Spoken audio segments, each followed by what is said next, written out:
Émotionnel ou rationnel, en accord ou à l'opposé. Les rencontres de l'heure. Vas-tu regarder, Joseph, le débat Trump-Harris ce soir?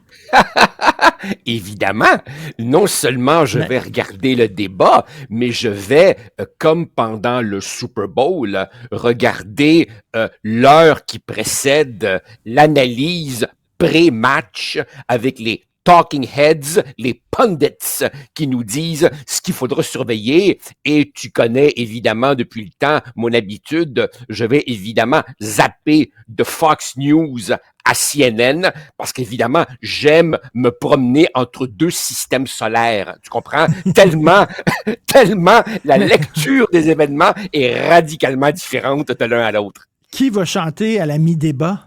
Est-ce que... je sais pas. Springsteen, tiens. Quels sont selon toi les devoirs qu'ont les organisateurs d'un tel débat? Parce que, bon, on le sait, il ment comme il respire Donald Trump. Oui. Cela dit, est-ce qu'il devrait avoir une bande passante en bas de l'image pour corriger et démentir certaines de ces fausses affirmations? Est-ce que c'est le rôle du meneur de jeu de faire ça? Parce que c'est un véritable casse-tête, là. Je crois que c'est absolument impossible. C'est-à-dire que les vérificateurs de faits, c'est la meilleure expression française qu'on a pu trouver pour fact-checkers, l'original anglais. Le problème, évidemment, c'est que pour vérifier les faits, souvent, il faut faire des recherches et tu ne peux pas en temps réel ou en quelques secondes vérifier les faits. Trump n'est quand même pas assez imbécile pour dire la Terre est plate et recevoir un démenti instantané. Il va peut-être lancer un chiffre, une statistique, et ça va demander un certain temps de vérification. Donc, il ne pourra pas y avoir de bande-annonce. Par contre, quand lui ou Mme Harris, de manière évidente, ne répond pas à la question, si la question porte sur l'économie et qu'il part sur l'immigration, ou que si la question porte sur les aînés et qu'il part sur l'environnement, là, évidemment, c'est le rôle du modérateur de le ramener à. Pour le reste, écoute, il y a un certain nombre d'impondérables. Là, je crois comprendre que les micros seront coupés, ce qui va évidemment empêcher la cacophonie. Très bonne idée. Et pour le reste, tu parlais des modérateurs, c'est drôle. As-tu remarqué que Donald Trump commence déjà, ce qu'il a fait lors des débats précédents, à mettre en cause, évidemment, l'impartialité des modérateurs en disant, on sait bien, les médias et ABC sont contre moi, ce qui est évidemment une tactique pour faire baisser les attentes et bien entendu, classiquement, plus les attentes sont basses, plus évidemment, tu as l'air de surperformer. Mais pour le reste, Richard, tu sais comme moi que on aurait beau, dans un monde idéal, avoir des vérificateurs de faits.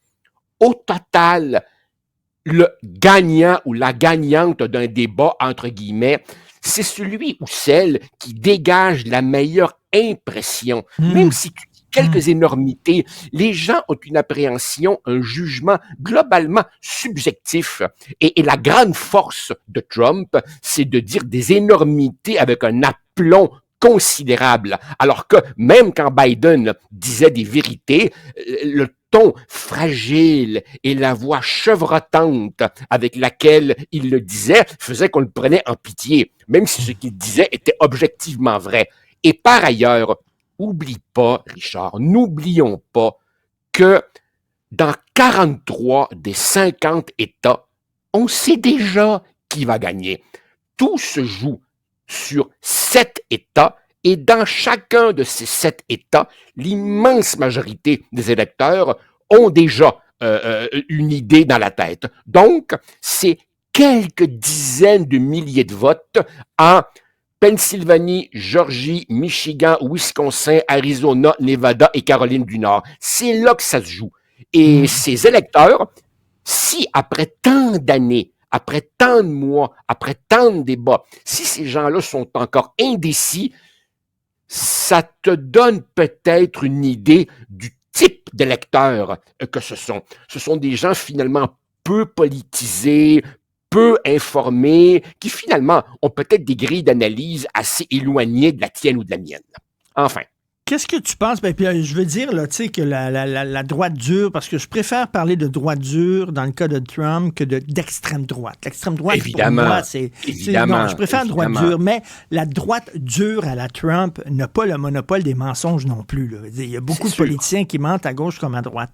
Cela dit, je comprends là, qu'il y a des gens qui sont frustrés contre le système, qui se sentent abandonnés par l'élite. Je peux comprendre ça. Il y a des gens qui ont perdu leur job parce que leur usine a été délocalisée et se retrouvent maintenant en Inde, etc. Bon, je peux comprendre ça. Mais reste que quand même de là à être frustré et à voter Trump. Il y a un pas, là, tu sais, à voter comme un gars comme Trump qui dit, moi, si je reviens au pouvoir, pendant 24 heures, je vais être un dictateur. Il le dit, là. Je sais pas... Comment tu analyses ça, tu vois, qu'il y a des gens qui sont prêts, malgré tout, à voter Trump avec tout ce qu'on sait sur le bonhomme? Alors Richard, Joe Biden, franchement, faisait un peu pitié. Et malgré tout, si j'avais été américain, je me serais pincé le nez et j'aurais voté pour lui. Kamala Harris, quand elle a elle-même voulu être la candidate démocrate, on l'oublie, elle a voulu être candidate démocrate, ça a duré 3 semaines, elle a été absolument pitoyable. Là encore, je me pincerais le nez et je voterais pour elle. Donc, que ce soit bien clair, je n'appuie pas Trump. Par ailleurs, je sens comme toi, oui, cette espèce de colère, et là, tu me demandes de l'expliquer. Écoute, Richard, une fois qu'on a sorti les phrases maintenant convenues sur la colère de ces classes populaires oubliées et tout, ce que je peux comprendre, il reste que la fascination qu'exerce sur nous, Donald Trump, c'est que ce gars-là a fait sauter en l'air tous les schémas habituel de la politique américaine, de la science politique. Habituellement, on pourrait comprendre une sorte de révolte populiste contre l'élite. Mais ici, ces gens appuient quelqu'un qui est un pur produit de l'élite. Donald Trump est né au 3e but de la vie, avec une cuillère en argent dans la bouche, pardonne les clichés, et a largement hérité de l'argent qui lui a permis de se lancer en affaires. Il n'est pas du tout un self-made man. Il est lui-même le pur produit de cet establishment qu'il ne cesse de conspuer. Alors là, il y a, oui, quelque chose qui, je l'avoue, dépasse un peu mes capacités analytiques. Il est un candidat absolument unique dans l'histoire de la politique américaine. On n'a jamais rien vu de tel. Tu trouves pas qu'on vit actuellement une crise de la démocratie? Dans les années 30, on s'est lancé vers soit le fascisme, soit le communisme, parce qu'on était écœuré de la démocratie, parce qu'on ne cessait de changer de gouvernement et il n'y a rien qui avançait. Il n'y a rien qui s'améliorait. Alors, en France, par exemple, ils ont eu à un moment donné, je pense, 26 gouvernements en 10 mois. Ça va aucun maudit bon sens. Ils changeaient quasiment 2 semaines. Et les gens disent, regarde en France, ils ont voté à gauche, l'économie était mauvaise. Ils ont voté à droite, l'économie était mauvaise. Ils ont voté un centriste, Macron, qui dit, je suis ni droite ni de gauche, j'arrive avec une 3e voie, ça marche pas plus. On dirait que les gens se disent, regarde, on paye, on a des mauvais services. On se dit ça aussi au Québec. Donc, peut-être que ça nous pousse à aller vers des solutions un peu plus radicales. Tout à fait. Je pense qu'il y a appelle ça comme tu voudras. Je sais que le thème est rebattu, mais on n'en sort pas. Il y a une crise des institutions, une crise de la gouvernance, une crise des valeurs, une crise de l'autorité qu'on peut voir de on peut avoir 1001 manifestations. Regarde par exemple ce qui se passe dans nos écoles. Il y a une crise de l'autorité. Il n'y a plus de grands projets politiques mobilisateurs qui font rêver. Aujourd'hui, tu vois, dans le journal, je lisais une intéressante chronique de notre estimé collègue José Legault qui disait « Qui fera rêver les Québécois ?»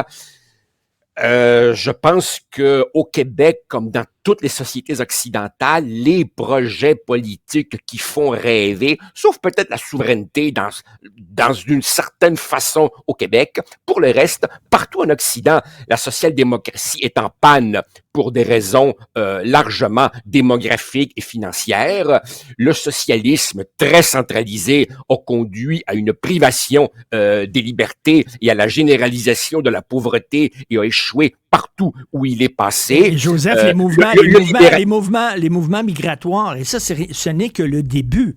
Les mouvements migratoires, dans 10 ans, ça va être quelque chose. Là. Voilà. Le libéralisme, évidemment, produit énormément de prospérité, mais également des laissés pour compte. Et bien entendu, Richard, on commence à se rendre compte que c'est une contradiction massive et intenable d'avoir d'un côté un filet de programmes sociaux généreux financés par les impôts et de l'autre côté, une immigration massive. C'est une contradiction parce qu'évidemment, plus des gens arrivent, plus il y aura une pression, plus il y aura de la demande sur les services. Et là, évidemment, c'est pas compliqué. Ou bien tu réduis la qualité des services, ou bien tu augmentes les impôts pour les financer, ou bien tu vis à crédit en alourdissant la dette. Et ça, c'est un problème que vivent les 10, 12, 15 pays en Occident qui reçoivent ces masses d'immigration. Et pour revenir au débat de ce soir, si Trump réussit à amener Mme Harris sur le thème de l'immigration illégale, c'est un thème fort et payant pour lui, malgré la rigolade d'il y a quelques années sur le mur avec le Mexique. Ça, c'est un thème qui est un thème gagnant pour les républicains. Si M. Trump amène Mme Harris sur le thème de l'économie, c'est aussi un thème gagnant pour lui, bien que là, Richard, il y a une énorme illusion d'optique. Hein? Beaucoup d'Américains sont convaincus que l'économie américaine va mal, alors qu'en fait, quand tu regardes les indicateurs, ça va pas si mal que ça. Et si de l'autre côté, Mme Harris amène Trump sur ses démêlés judiciaires et tout, là, évidemment, elle est sur un terrain plus ferme pour elle, puisqu'on sait que Donald Trump tire de l'arrière auprès de l'électorat féminin. Donc, à voir, mais plus largement, tu as raison, ça survient dans un contexte de démoralisation et de crise un peu du civisme. Et c'est pour ça que finalement, chaque citoyen se replie sur sa petite bulle, son petit réseau social, ses petits chums. Et il y a de moins en moins de gens aussi intéressés à aller en politique parce qu'ils font face à des problèmes proprement insolubles. Tout à fait. Et en terminant, un petit détail, une petite affaire. Là, mais... Vas-y. Elle me tape ses nerfs quand elle rit tout le temps. Tu sais, la ricaneuse Kamala Harris, je comprends qu'elle veut envoyer un message comme quoi d'espoir, puis de, tu sais, les choses vont aller mieux, puis etc. Mais tout le temps en train de rire. Là. Voilà. Ça tape pas ses nerfs, c'est un peu... Ça te rappelle pas quelqu'un à la mairie de Montréal être tout le temps en train de rire, là? Enfin, bref. Tout à fait. Et bien entendu, tu comprends que si tu examines attentivement le passage de Mme Harris en Californie comme procureur général et que Donald Trump réussit à la dépeindre comme la super woke de gauche, ça, évidemment, c'est un thème gagnant pour lui. Effectivement, Mme Harris est une politicienne professionnelle qui a toujours été dans l'appareil démocrate de la Californie, peut-être, comme on dit, connectée auprès de ces quelques dizaines de milliers d'électeurs qui vont faire la différence. On verra. Reconnaissons-lui cependant qu'elle a su énergiser de nouveau ces démocrates qui étaient totalement déprimés avec Biden. Tout à fait. Mais il ne faut pas qu'il soit arrogant, là, parce qu'on dirait qu'il se voit déjà gagnant. Là. Oui. Il faut y aller mollo. Eux autres, ils ont mis sur pied leur comité de transition. Là. Hein, puis... Si tu regardes, Richard, la panoplie de sondages, Dieu sait qu'il y en a. Aux États-Unis, en ce moment, tu as un sondage aux 2 jours. Là. Il y a tellement de sondages. Qu'est-ce qu'ils permettent à 2 mois de conclure? Rien. trop serré. Trop serré pour le moment. On s'en reparlera demain. Merci beaucoup, Joseph. Avec Bonne plaisir. journée. Salut, bye.